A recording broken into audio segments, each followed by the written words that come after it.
All right. It's that time again. Late night crypto talk. Bitcoin Brandon here from Los Angeles, California. It was 103 degrees today. But that's nothing. I think Vegas got up to 115. So, who do we have on the line so far? We've got Cy Smith, welcome. Jeremy Keene from Hawaii. Tracy. Mafus. LaRon. Kathy Keene from Hawaii. Spencer. Calvin Iserman. Mr. Ron Ross. Aaron Lee. Kathy, why do you tease me like that? I had excellent news from Green. Teasing me. David Bass. What's going on? Got a lot of articles I'm going to read tonight. I might not cover every single one. But we're going to get enough information tonight. We got the Oracle, Rob Harris. Rob, you missed my Facebook Live earlier. I covered an article you posted. That one was about Vladimir Putin selling off U.S. debt and buying gold. We got Renee Hoffman, Lashana, Darnick, Charles Phillips, Renee from Aloha. Welcome.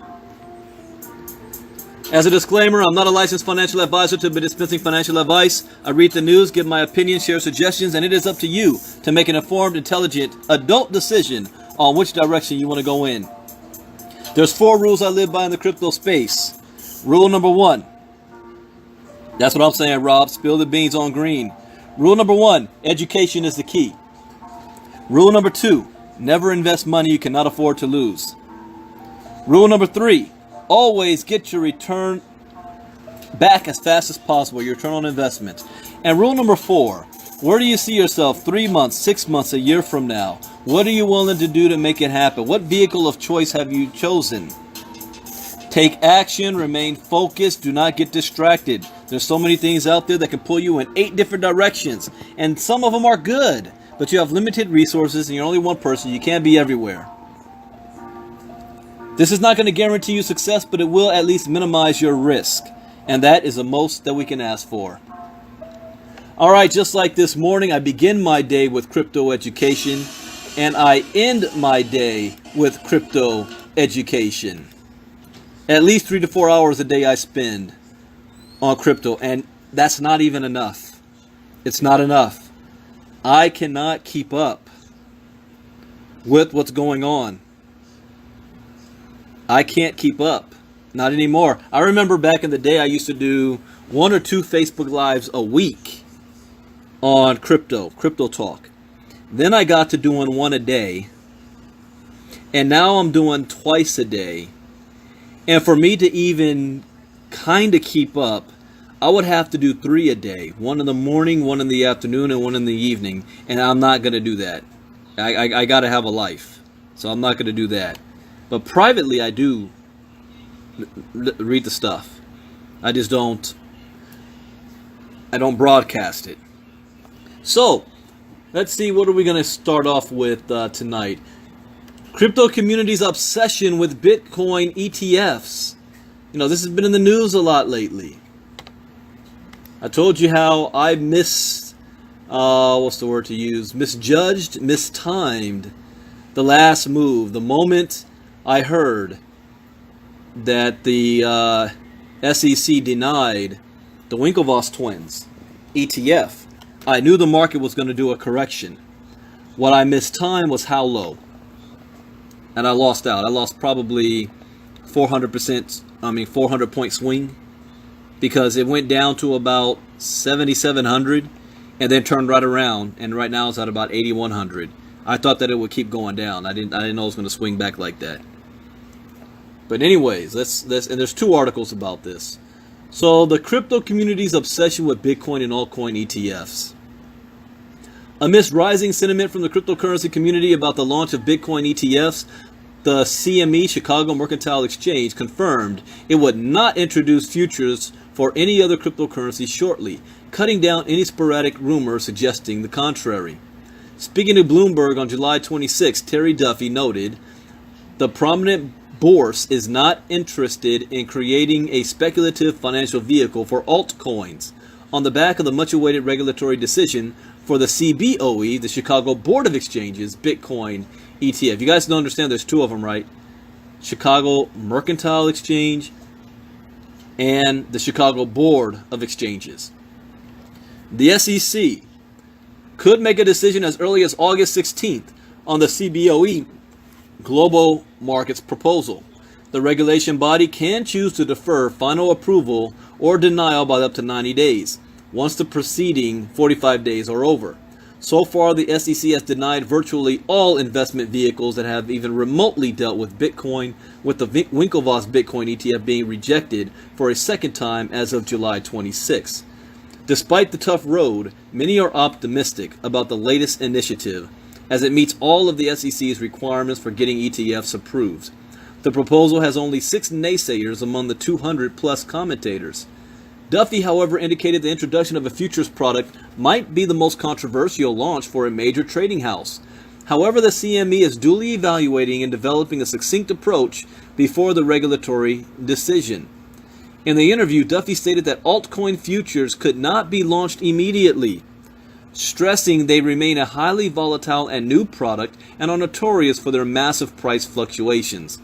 He added CME could not list futures products for experimental purposes before understanding their core function, adding the company would imply a wait-and-see tactic for now.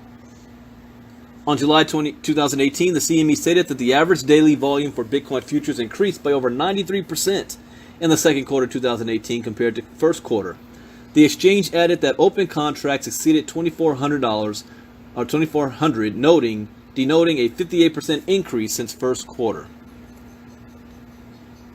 Treading a rocky road here.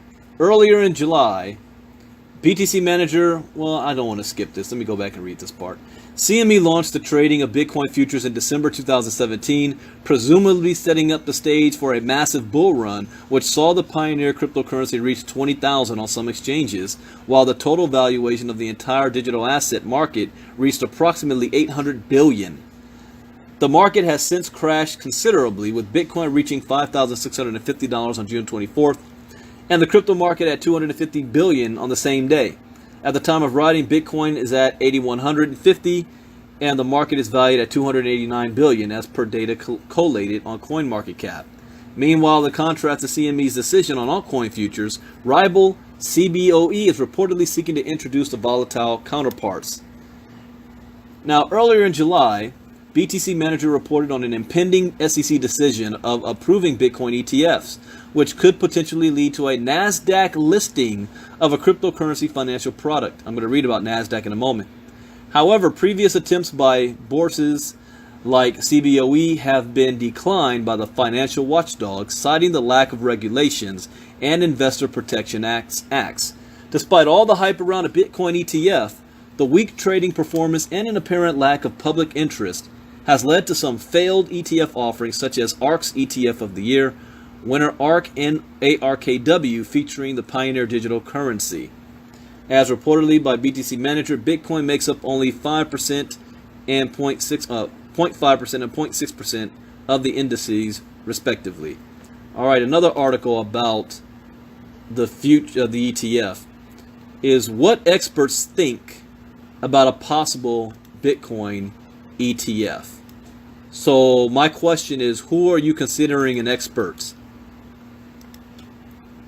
Who are you considering an expert? Well, let's take a look. Since 2017, SEC has turned down at least 3 Bitcoin ETF applications, including the Winklevoss twins, on 2 occasions. From different groups citing specific reasons for such denials, this has not stopped the resurfacing of new applications. Just last month, 3 groups have been turned down before CBOE, VanEck, and SolidX returned with revised applications. This latest development has reignited the influx of opinions and predictions to how necessary the ETF is to Bitcoin and the possible effects of any form of approval of such. While some experts do not see the necessity of an ETF for Bitcoin, others believe that will be a major catalyst for the next big move and possible establishment of the cryptocurrency in the mainstream. Here are the opinions of a few experts who told CCN how much they believe an ETF will affect the development of Bitcoin. Founder of Netcoins, Michael Vogel, sees the possibility of a Bitcoin ETF as an interesting idea, even though he does not think such is crucial to Bitcoin's long-term success. I don't agree with that. Well, you know what? I'll say 50-50 on that. I got to think about that one, because no, you do not need a Bitcoin ETF for long-term success. However, do you see what happened to gold when ETFs was introduced? The value of gold exploded because now you had a whole bunch more institutional money coming in. So, yeah, he's kind of right. Bitcoin's going to survive without the ETF, primarily because Bitcoin is for the people. It's for the people. You know, the ETFs is not for the people. The ETFs is for institutional investors that hold all the money. Now, is a glass half full or half empty? What is more important? Mass adoption by the people or institutional money coming in by the few who hold all the money? You realize that the world's eight of the world's largest families control 50% of the world's wealth. Or let me put that more clearly. Have more combined wealth than half of the world's population. Say it that way. Just 8 families do. But those 8 families hold a lot of power and a lot of influence. So, yeah, Bitcoin will have long-term success without a Bitcoin ETF. The value of the coin will skyrocket with a Bitcoin ETF. Do you guys understand the difference? According to Vogel, many see an ETF approval as another step forward to legitimizing Bitcoin in the eyes of Wall Street and the world of traditional finance, because it would ultimately put Bitcoin as a trading instrument in the hands of conventional traders. However, he believes that it would also denote a significant step forward in terms of the comfort level that regulators display around cryptocurrency, given the extreme hesitancy around past ETF applications. What's going on, Gerald? And Bo, is anybody making money trading? Yes. When you know how to trade, you make money when the market goes up. You also make money when the market goes down. All right, let's continue here. And another expert who aired her view on the developing event is the founder of Trezor. Is that saying that right? Trezor. You know, the cold storage.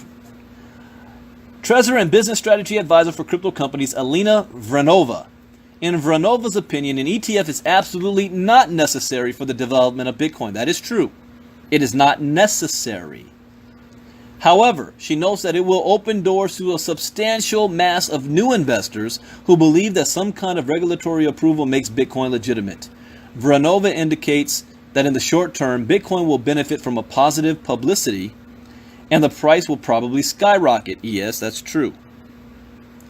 Even as the advised holders, gosh, I hate that word, to ensure the security of their coins. She said, everyone who wants to hold on, please make sure your Bitcoin is safe against hackers because their interest will skyrocket too.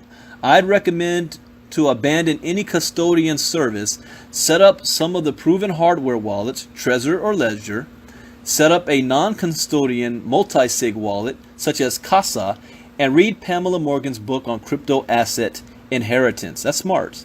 It's very, very smart. We have like 2 or 3 videos in Cryptogenics about crypto security and hard wallet storage. Now, for Dana Coe, partner at CryptoCrest, an ETF is simply any fund, mutual hedge, whatever, traded on a listed exchange. He explains that ETFs are mostly trading SEC or CFTC regulated assets, and right now many or most cryptos are neither. Consequently, a fund trading them would have to register its shareholders' interests in the fund as securities, but the traded assets are unregulated. This may add to the reticence of the SEC to allow such a thing. Coe continued by noting that as far as the importance of an ETF to Bitcoin, what would really be a good way around is for funds that use large broker-dealers to sell membership interests in whatever fund type they have. So it wouldn't be an ETF, but the funds themselves could have their membership interest be bought through Vanguard or similar. In the end, that's how it works anyway, the difference being that they aren't listed on an exchange, concluded Coe. While the ecosystem awaits the new September appointment by SEC in making a decision on the ETF applications, investors and other Bitcoin users will continue to ponder on both the long and short-term effects that may arise. No matter the outcome, the increase in awareness and interest in Bitcoin is becoming more certain. Also, the various development across the entire blockchain ecosystem improve robustness and industrial stability to becoming more obvious. I think it's just a matter of time. Whether it happens this year or next year, it's just a matter of time. I forgot the name of the woman in the SEC who was a dissent in the Winklevoss case, but I like what she said. We should not be the gatekeepers of innovation. We need to get out of the way of it and let innovation happen. I like how she said that. So, slowly but surely is being chipped at. Personally, I hope nothing happens in 2018. Personally. My own personal opinion. Well, why would you say that, Brandon? Don't you want the price of Bitcoin to rise? Absolutely. Just not yet. Why? I need more time. I need more time to build my portfolio, gather my assets, and stock up on Bitcoin. I need more time. I'm 6 months behind. But, you know, it's inevitable. It's going to happen anyway. Now, speaking of NASDAQ, they want to legitimize cryptocurrency trading. So let me put this link in the article here.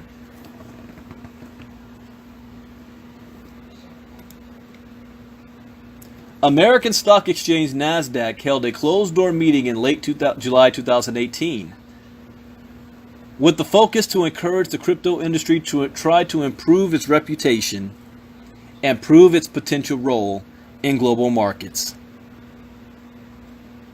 NASDAQ held the meeting in Chicago earlier in the week of July 23rd, hosting representatives of several companies, including conventional exchanges and crypto markets such as Gemini.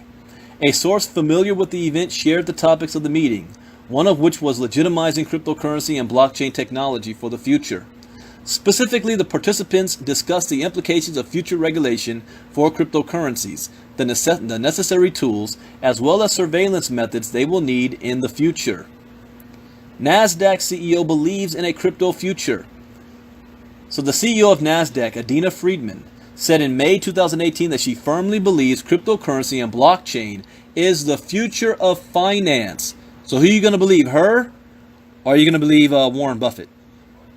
Charlie Munger? Jack Ma? Who are you going to believe? She insisted blockchain technology and cryptocurrency are active agents of change, and her company will accept this revolution. I like that. You see that? See, people with money too, they understand, hey, there's a tide shift about to happen here. We better be on board with this.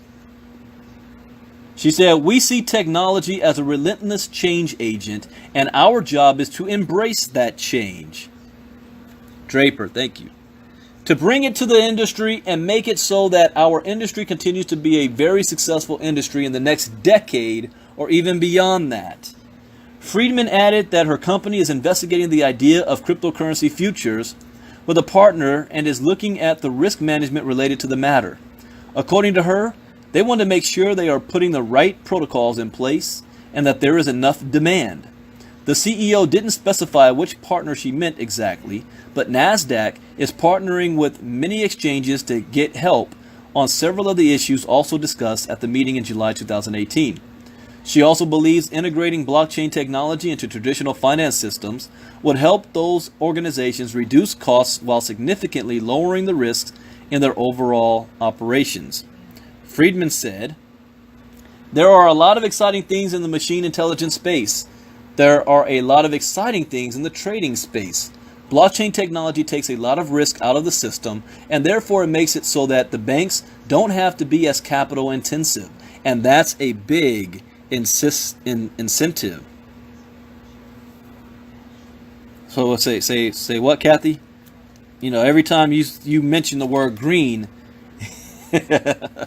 I lose focus. All right, she's not hiding the optimism she and her colleagues at the company have for the crypto-focused future of the exchange. In April 2018, Friedman said NASDAQ was open to becoming a cryptocurrency exchange and trading virtual currencies like Bitcoin, once the industry matures and legislators adopt a firm and accurate regulatory framework. Certainly, NASDAQ will consider becoming a crypto exchange over time. If we do look at it and say it's time, people are ready for a more regulated market, for something that provides a fair experience for investors.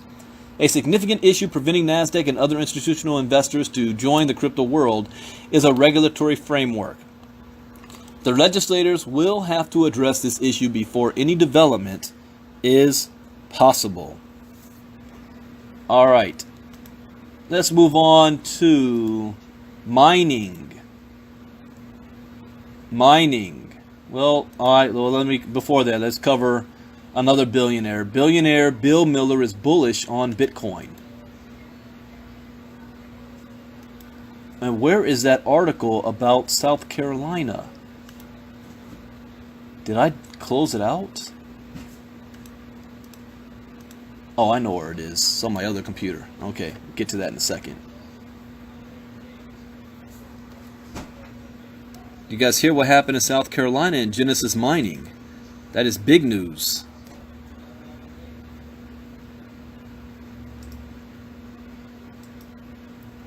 What? Did I close it? I will have to look for it again. I did close it out. It's not even on my other computer. I see Texas attracts miners. Good grief. If anybody has that link, and if you saw it, shoot it over to me. I even forgot which news source covered it. But in other words, Genesis Mining won their case where they had a cease and desist order in South Carolina. And what happened? Well, they fought it. A cease and desist order does not mean you're guilty. They're just calling you in. They want to know more information. And Genesis Mining stepped up and proved their case. And South Carolina had to reverse course. And that was the most important article I wanted to read tonight. And I closed it. I cannot find it. Anyways, okay, let's go about billionaire hedge fund manager Bill Miller. If I can't find it, I'll find it again later, and I'll cover it tomorrow morning. Start off Monday morning. Is that where it was on, Kathy? It was on CoinDesk? All right, I might be able to pull that up in a second here. Bill Miller. There is a wave of high-end opinions going on around the cryptocurrency ecosystem at the moment. Fund managers and institutional investors are once again becoming more vocal about what they think will happen to Bitcoin, altcoins, and the blockchain ecosystem as a whole. The vibe from a lot of users and opinion leaders portrays what could be another significant era in the life of cryptocurrencies and the flagship cryptocurrency in particular.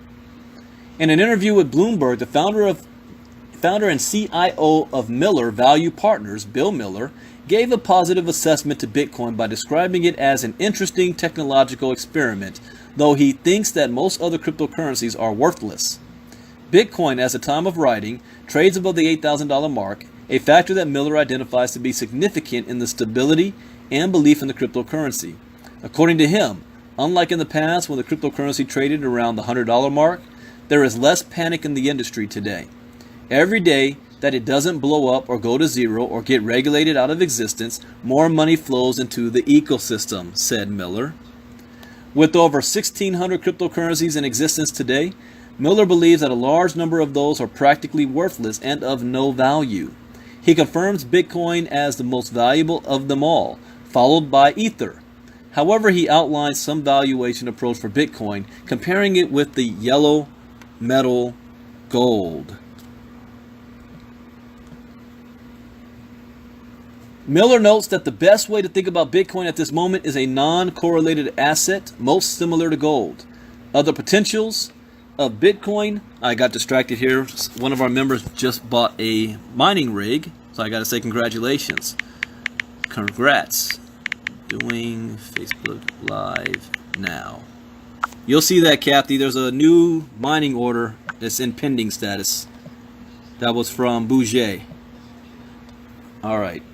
Despite all of the analysis going on at the moment about Bitcoin and the entire ecosystem, the controversy that surrounds it wouldn't seem to go away for some time to come. Issues of regulation, the size of the market, which are all factors that reflect in the characteristic volatility of the cryptocurrency market, do not seem to be being resolved very soon. The most recent ETF denial, and there she is, Bouger, congratulations. I just called you out. The most recent ETF denial of the Winklevoss brothers application does not appear to do the industry any good either. However, when considering the overall development of the cryptocurrency, it is safe to say that the potential rewards outweigh the risks involved, especially at the present state of the market. According to Miller, the key to participating in the Bitcoin market is about proper portfolio positioning and sizing. He explains that with the right investment calculations, investing in the current Bitcoin market can be viewed as a positive expectation lottery ticket rather than otherwise. All right, another billionaire that's bullish on it. All right, let's get into mining. And if I gotta pull up CoinDesk as well after this article, because I want to find that article about Genesis Mining. They just had something very rare happen to them. They beat the case with the SEC down in South Carolina. So what's going on in Texas? Let's paste. Texas. But first up in Texas, mining roundup, Sky Mining CEO flees with $35 million, and Texas attracts miners. There's got to be a special place somewhere for these CEOs that steal and run off with everybody's money. I mean, I know that money can be, the love of money is the root of all evil. People can be greedy, and that amount of cash, they start acting differently. But I mean, good grief. In this day and age, you get hunted down. But let's read this. In recent mining news, it has been alleged that the CEO of Vietnam-based Sky Mining has fled the country with $35 million on USD investor funds in his possession. Meanwhile, in the U.S., TMG Core has acquired a 100-megawatt data center in Dallas, Texas. And I got to be looking at Dallas because that Future Tech Expo is coming up in September. I'm not prepared for it at all. I got to look into that. And local media have reported that Bitmain will open a mining facility in a former aluminum smelter in Rockdale, Texas.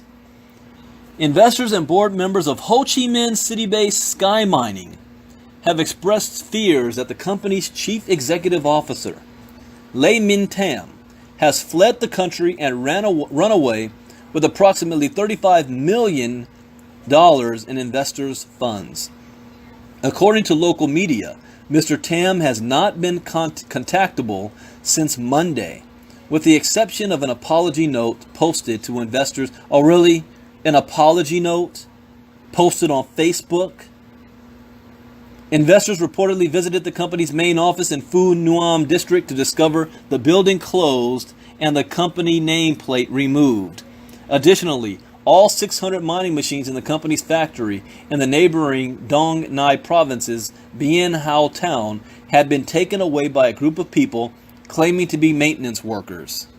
Lê Minh Hu, the deputy chairman of the company, is forming a temporary board to support investors and calculate the remaining assets of the company, and has accused the CEO of fleeing to the United States. They have extradition laws here. The board has reported this to the police and showed evidence that we are not guilty, said Mr. Hu. Dang, he left his board hanging. According to local media, Bitmain will be opening a Bitcoin mining facility in a former aluminum plant in Rockdale. How far is that from Dallas? Or is that like a suburb of Dallas? Jeff Moisier, an energy and environment reporter for Dallas News, states, the new Bitcoin mining facility is going to be opening at the former Alcoa aluminum smelter, and that's next door to the coal plant that just closed. So now that that's gone, they have a big industrial facility with lots of electricity infrastructure capable of Bitcoin mining, which is essentially a huge server farm. No indication has been made as to when the facility will launch operations. However, Dallas News reports that a listing on job site Indeed.com indicates that Bitmain Technologies is seeking to employ a project manager for the Rockdale location. According to the publication, the facility is expected to create 300 to 500 jobs. There you go. It's a $60 million data center in Dallas. Wow. Mr. Enright claims that the company has developed a two-phase liquid cooling immersion technology to dramatically decrease cooling costs by up to 90%, allowing us to mine anywhere, even in Plano, in the middle of the summer. Middle of the summer in Plano, Texas. All right, so let me very quickly see if I can, my computer doesn't run slow on me, pull up CoinDesk so I can find that article about Genesis Mining and cease and desist orders. All right, let's go to CoinDesk. News. Let's see. Pantera reports massive 5-year crypto investment run. Crypto is out to solve China's pharma scandal. Blah, blah, blah. Are you sure it's CoinDesk, Kathy? I don't see it here.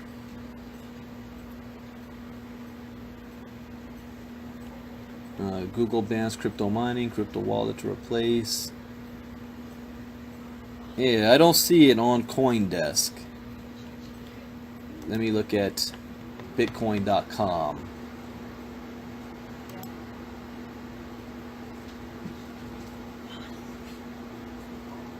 See news, mining roundup, largest cannabis community market in Israel.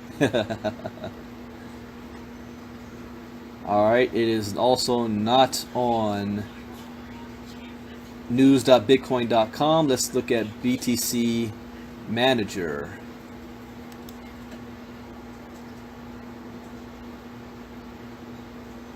Let me go straight to mining news.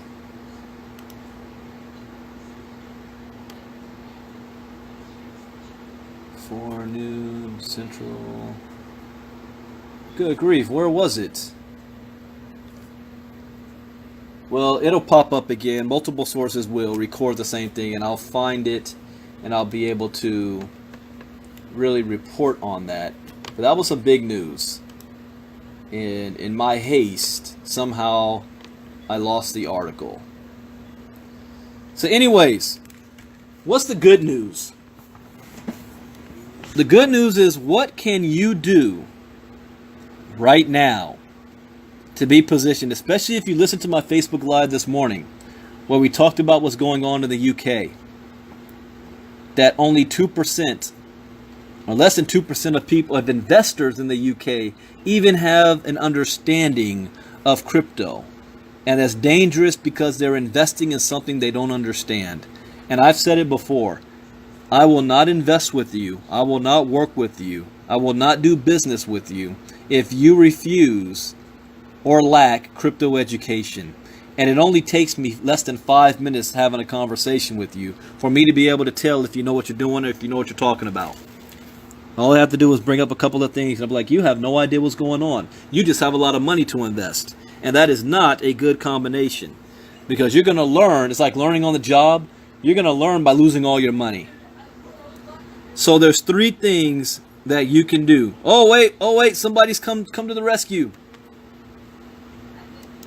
Bobby Llewellyn. I hope I said your last name right.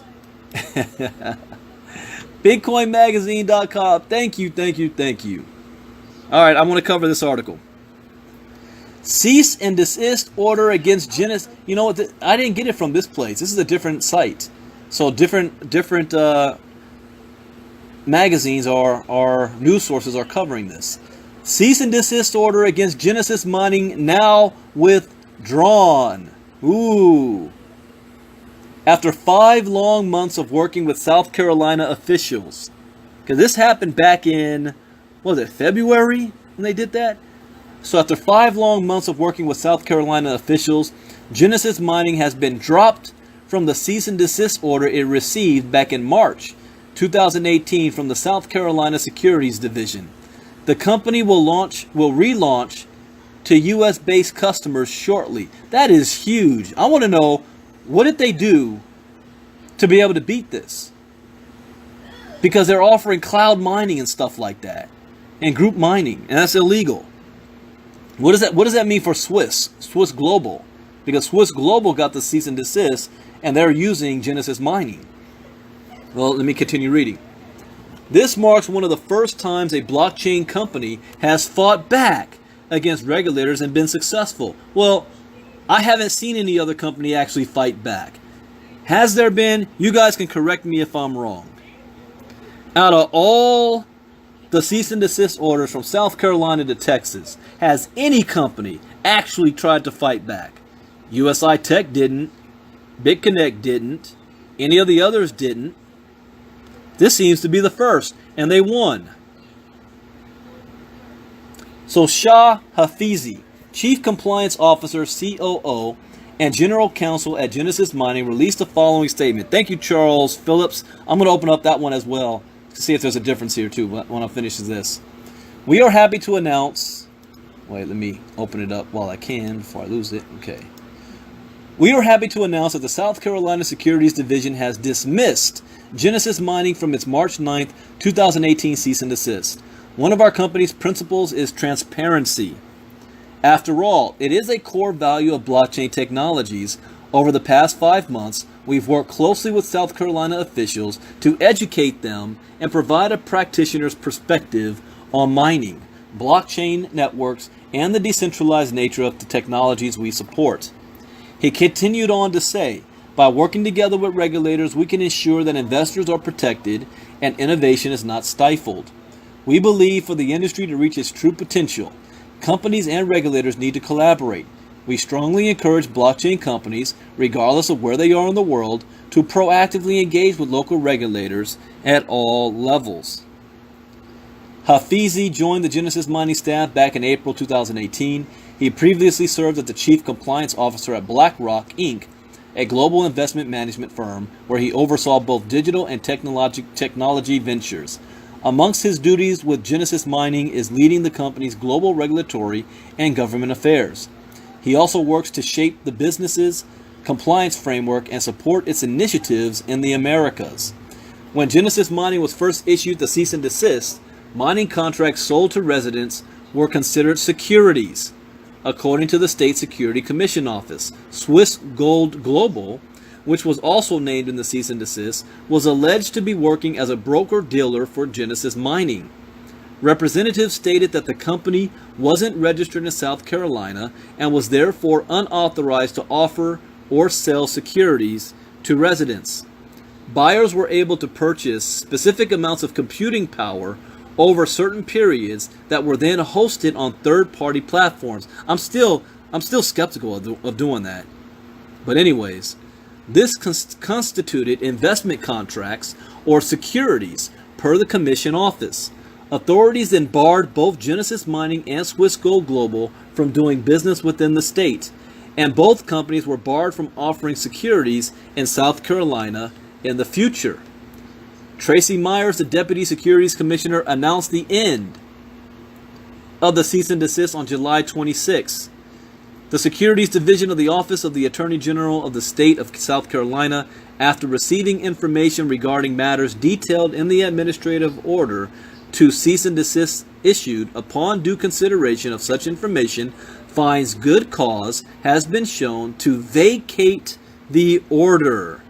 You know, had BitConnect fought the doggone thing, same thing could have happened. Founded in 2013, Genesis Mining is one of the largest companies providing cloud mining services to blockchain companies. Based in Iceland, it is allegedly among the nation's largest consumers of electricity. At press time, the cease and desist order against Swiss Gold Global remains active. Why? I want more details here. All they're basically saying is that the cease and desist has been removed, but they're not saying why. What good cause has been shown? Details matter. I want to know what's going on. Well, this other article that Charles sent, South Carolina ends Genesis Mining and Ship Chain cease and desist orders. What the heck is Ship Chain? I didn't hear about that one.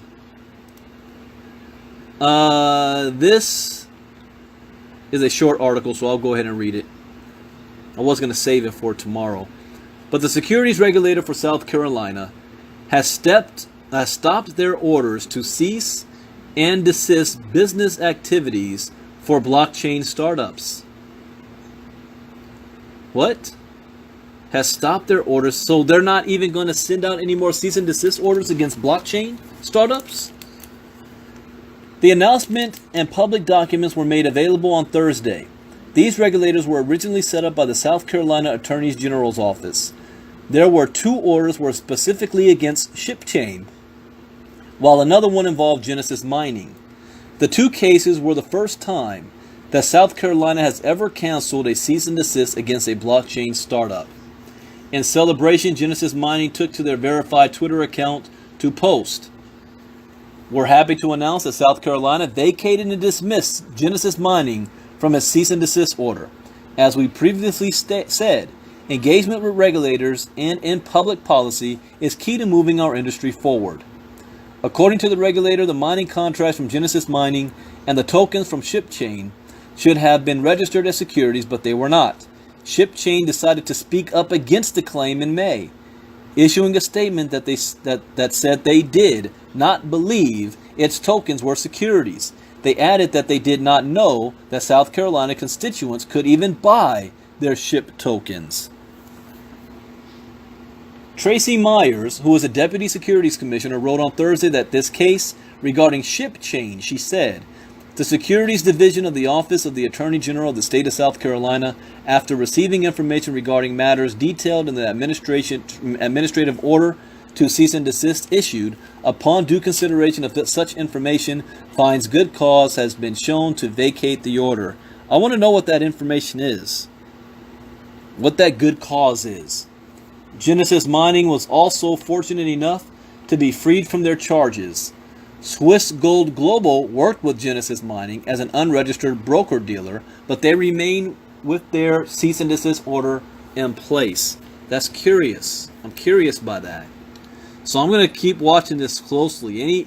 Any article that comes out about this, you guys see, shoot it over to me if I don't see it. I've got my computer set up to have all these updates, so I shouldn't miss it. But this is a keep a close eye on, because this is a turning point in the United States. A real turning point we'll see if Texas also starts to do the same thing. Stop putting a cease and desist order on everything you don't understand.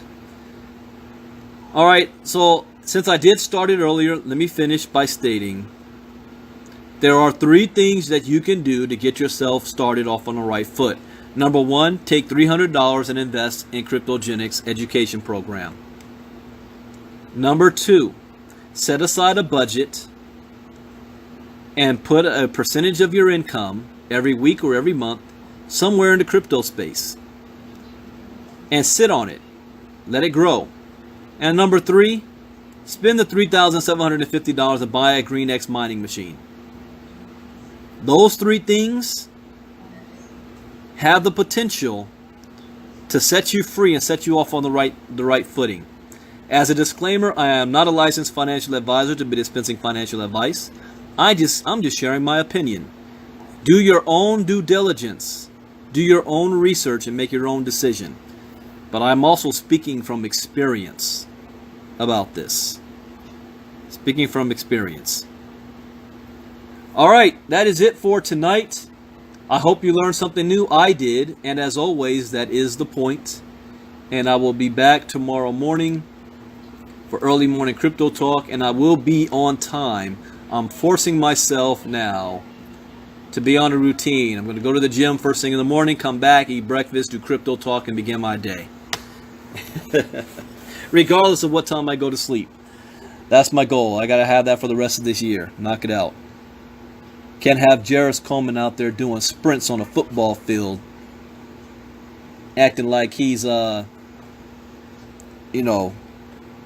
Brady or somebody. All right, everybody. You guys have a great day. I will see you all tomorrow morning. Great evening. God bless. Good night. Bye-bye. Cryptogenics.